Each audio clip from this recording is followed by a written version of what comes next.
in favor, please say aye. Aye. Opposed? Number 4, public comments.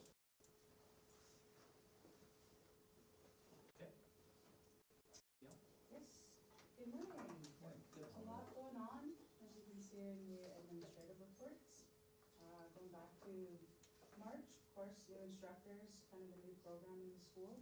We have the immedately archery program, which a lot of the high school students, grades 6 to 12, were able to take part in this event, which a little bit of a side surprise was they donated a bow that we kind of posted the picture online to the student that scored the highest average who wanted to take part in the competition shoot.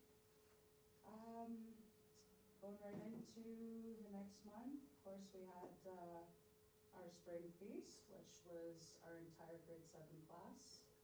We had 3 instructors in the school learning from the sacred medicines to the significance of the feast and more of the cultural teachings behind that. We had Mr. Donald Kapakijikin with his traditional artifacts, so the students were able to hold and see the ceremonial pipe and take in a lot of the traditional teachings like that.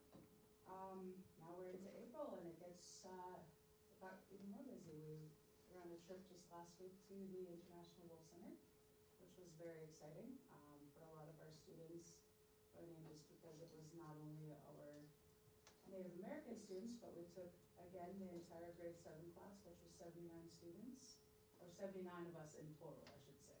So 2 buses, it was a great trip. A lot going on, the design of the banner for the gymnasium. I know that it came to the board for approval for the, well, for the flags, but we decided to do a recognition banner instead with more of a highlight at the bottom, just highlighting all 11 tribes thanking us for being the warriors. So that's in progress right now, being designed.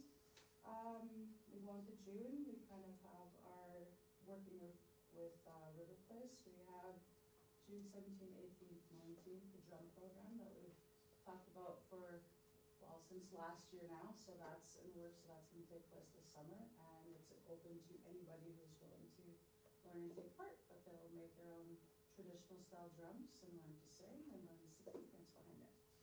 Yeah, so a lot going on. And as for in the school, you know, working with some challenges and barriers, still trying to get parents back into the school, but I'm proud to say that I feel within the past 2 years there's been a lot more parents have reaching out and stopping by the office and willing to come in for meetings, so that's Very good. Thank you. Rita? Good morning. Danielle alluded to it, but spring is very busy. Field trips happening, Mr. Chambernick with activities and athletics. We're excited that the speech team has a participant in the competition today in the section tournament, so they'll be off. You have the report in your board packet, but I wanted to highlight a few different things that aren't in the report that are busy spring items. As we end one school year, there's always preparation for the next, and so I want to highlight what that looks like in an office standpoint and what that looks like for especially our high school students. And we're knowing and knowledgeable that enrollment always changes. So with our Early Learner Center, we're looking for those first registrations.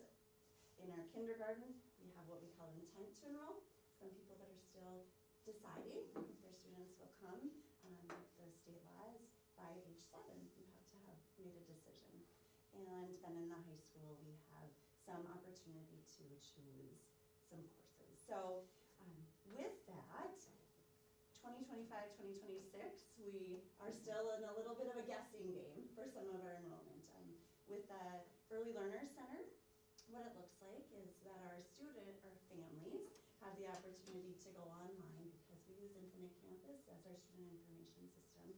We have website accessibility to enrollment, and that's customized for all of our schools, including the Angle.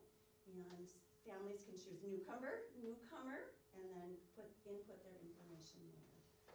There is the Warwick Public Schools Human Touch, so it's not just an online factor, but once they start to do these things, Tammy works a lot with the enrollment, and so Tammy Elmer in our elementary and the Early Learner Center office, she sends emails back and communicates with families. If families are interested in a tour prior to coming to her school, she always offers that first. If they're interested in just coming on it, coming and meeting teachers and so on and so forth during open house, that's an opportunity as well. So we offer in a couple of different ways and work to make that human contact from the get-go.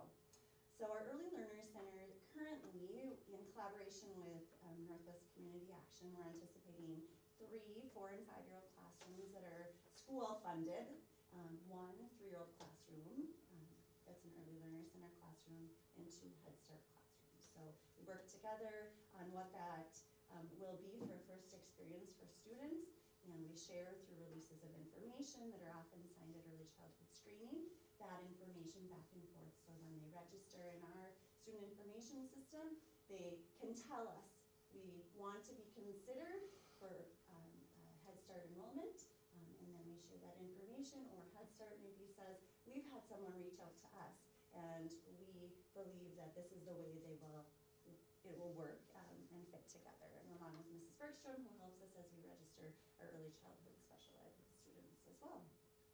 In kindergarten, we've sent out through the census school in Infinite Campus, we've sent out emails to all families with projected kindergarteners, and there's an intent to enroll Google form, and through that Google form they can mark, yes, my child will attend, they'll be 5 years old by September 1st, 2025, they're eligible and they will attend, or no, I'm choosing not to send them yet.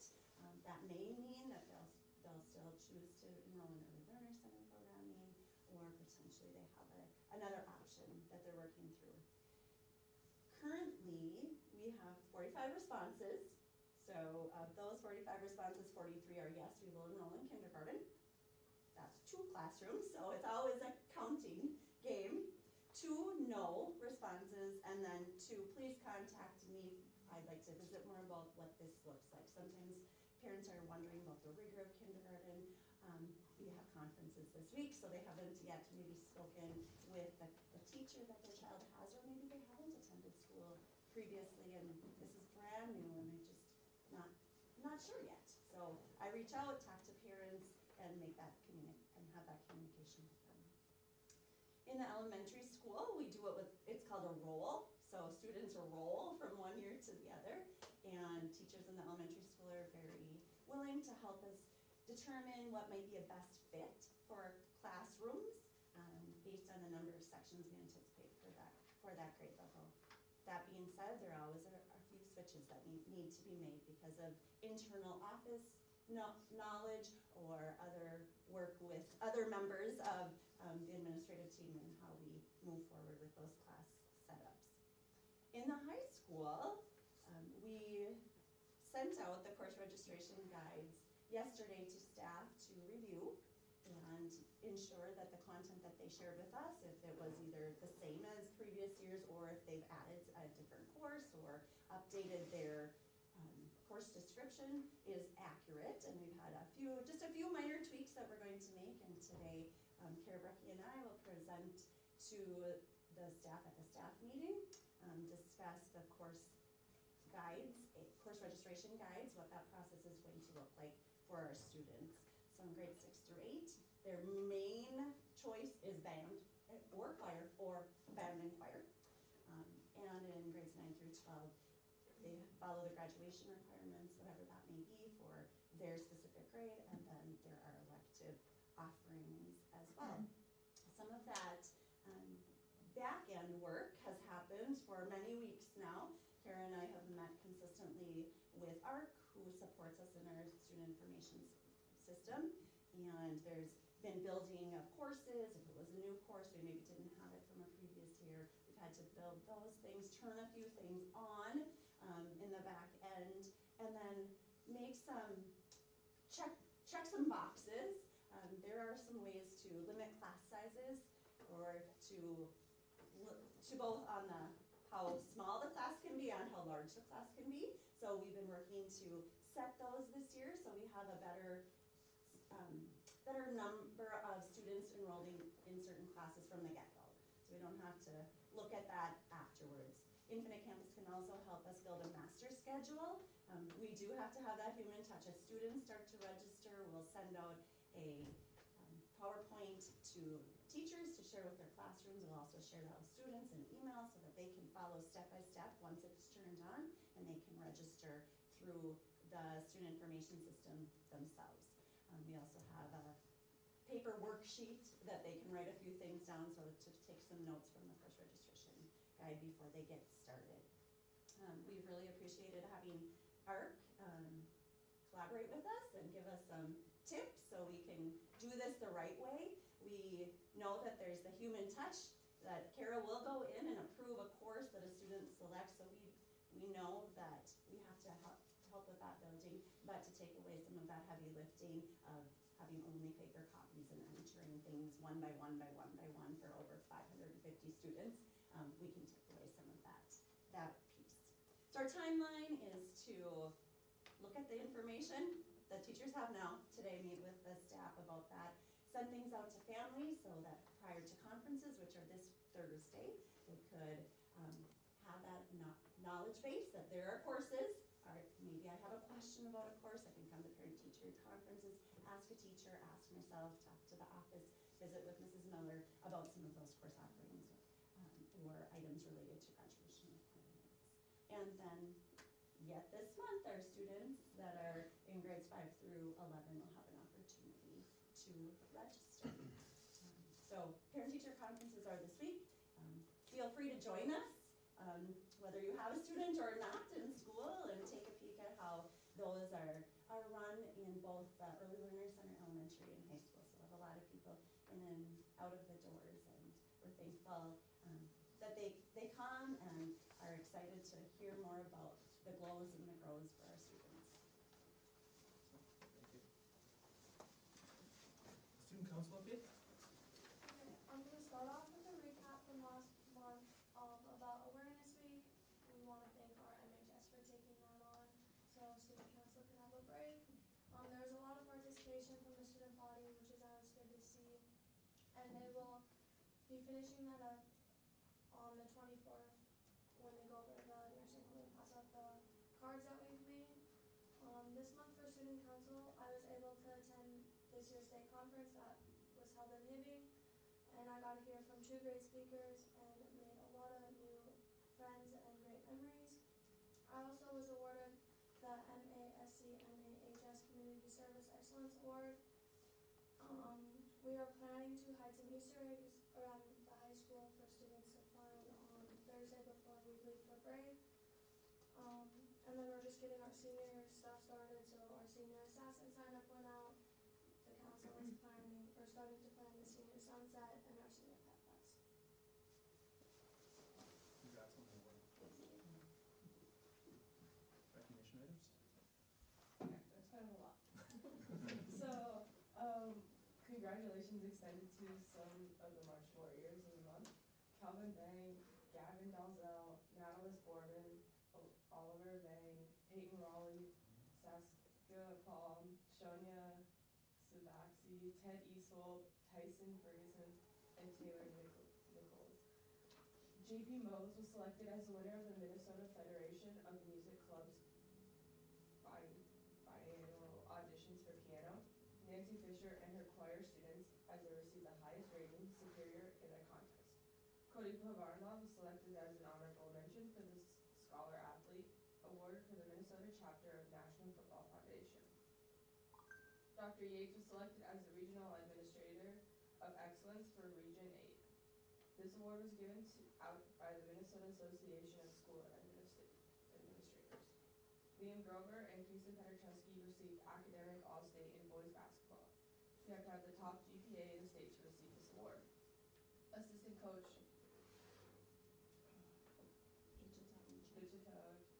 received the Butch Nash Award at the annual Minnesota Football Coaches Association Clinic.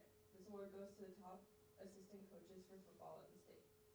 Team Fred won the Impact Award for first in St. Cloud. The Impact Award is the most prestigious award at first and honors the team that best represents a model for other teams to emulate and best embodies the mission of first. Team Fred will be going to Worlds competing in Houston, Texas on April 16th through the 19th. Essa Lindquist was awarded the MN Community Service Excellence Award at the MN State She has donated 505 hours towards the community events since 2020. Thank you. That was a lot. Congrats to all of those. Item number 8, consent agenda. Motion to approve consent agenda. Second. Brenda, Marcus, any questions? I do not. Brenda? Gus? Cindy? All those in favor, please say aye. Aye. Opposed? Number 9, action items. Approve resolution accepting donations. Dr. Yates will go through there. There's 3 of them on there this month. I'll make a motion to approve. Second. Okay, we had 3, as Blake mentioned. Black Bog Giving Fund, $200 towards the Angle Inlet. And then 2 from the Oyate Knippy Archery Program. One was the archery bow that Danielle mentioned earlier this morning. And another one, kind of a blanket one for various student incentives for some of the summer programming that they'll be donating items for students who meet different benchmarks. Any questions on that? All those in favor, please say aye. Opposed? 9B, approve robotics assistance fee. Do we have details on this? Yes. Okay, we'll go through the details after you. I'll make a motion. Cindy? Second. Any questions? Yeah, so robotics, when they have made worlds in the past, actually several years in a row now, they have come to the board and asked that the school would cover the registration fee, which amounts to $5,750. Then they fundraise for the rest. So it's something that we've approved in the past, and I told them that they could likely count on again this year so that they could factor that in for how much it's going to cost each of the students that went down. They actually left yesterday. So I would like to request that you would approve this for them to assist with the representation that they give for War Road down at in Very Texas. awesome. So Any questions on that? How much is it? $5,750. All those in favor, please say aye. Opposed? Motion carries. 10, informational items. We put on here just the capital project levy discussion. If you guys have any questions on that, or if Dr. Yates, you want to go through anything additional from our work session. Yeah, just a reminder that it's a piece that we're looking at as a potential funding stream to be able to replace some of our aging technology from the Chromebooks and staff laptops as well. We know budgets are always tight, and that was just a potential funding stream that we could use if we so choose to go and request from our others. So I just thought I'd see if there are any questions on what we discussed at the work session, and certainly something we will continue to discuss potentially at another one. Questions from the right now? Awesome. Administrative reports were in your packet. Thank you, Danielle and Rita, for presenting today. Under 11, board member reports. Facilities committee, this is gotta be 2 today. Facilities committee, we met with Kelly about 2 weeks ago now, I think. Did a walk through the school. There's some things that going in the right direction there, so that's positive. Kind of gearing up for the summer, and both boilers are working. That's a big item right now. And then we got a preliminary report back from architectural engineer on the tank room, and they feel that it is okay for now, but they're going to give us a formal report that we'll share out with everybody once we get it back. It's a tank room? That was underneath the sidewalk in the back. It was last fall we dealt with it. We had replaced the concrete over top of it. Yeah. There are existing old fuel tanks that we kept there. So, It's a do you have room, to get them out at some point? not necessarily, but my concern stemmed from, like, when you look at the drawings, it was questionable whether the concrete was sitting on concrete or it was sitting on a 3x3-inch piece of angle iron. So we were trying to figure that out. That was just the liability aspect of not being stable long term. So, and then the other thing they're going to look at is the wood chip bin, which is currently in massive unused space right now that we could have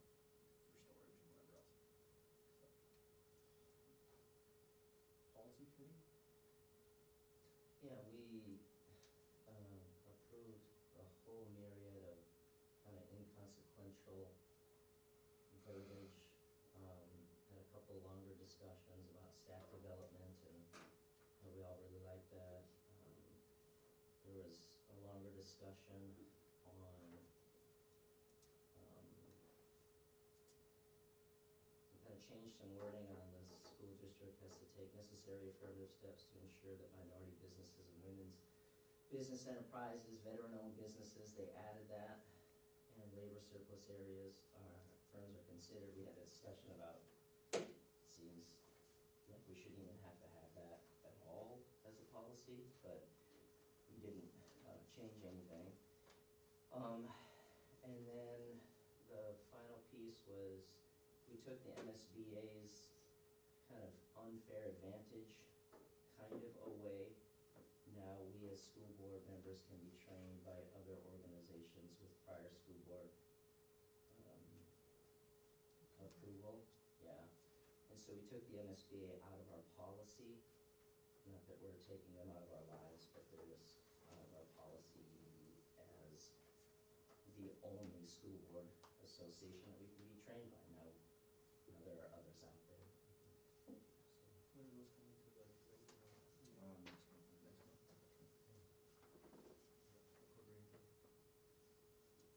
finance committee. Oh, this is the other one. No glaring concerns from Amanda right now. She was relatively calm yesterday afternoon, which is really nice. Things heading in the right direction. If you look at some of the pieces in the board packet, you might see kind of like seems really up and then really down, and just think about it on a year-to-date basis, it kind of balances out. So, anything you want to add to that, City? Short and sweet and happy means thank you. Awesome. Yeah. Item number 12, future meetings. American Indian Education Parent Advisory Committee, April 29th at 5:15 p.m. Facilities Committee meeting, May 8th, 2025 at 1 p.m. Board work session. We will get that on the calendar as soon as possible. District Development Advisory Committee, May 12th at 5 p.m. Finance Committee meeting, May 19th at 4:30, and our next regular board meeting is May 20th at 7 a.m. Motion to adjourn. Second.